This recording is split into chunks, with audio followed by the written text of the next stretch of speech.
యేసు అందరికీ ప్రభు అని అన్నారు కానీ ఏ ఒక్కళ్ళ వర్గానికి ప్రభు కాదు, ప్రపంచం అంతటికీ ఆయన ప్రభువే. Everybody, no caste and creed, ప్రతి వాళ్ళకి ఆయన ప్రభువే అని తెలియజెప్పబడింది. అవునా కాదా? Praise the lord. మేము హిందువులు హైందవ్యంలో ఉండి మేము స్వర్గము అని అంటాము, మీరు పరలోకము అని అంటాము.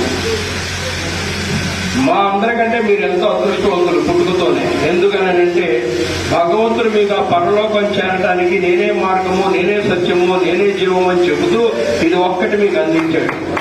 పరిశుద్ధాత్మను మీ మధ్యలో పెట్టి వెళ్ళిపోయాడు, మనందరి మధ్యలో పెట్టి వెళ్ళిపోయాడు. అందరి జీవితాలు దీంట్లోనే ఉన్నాయి.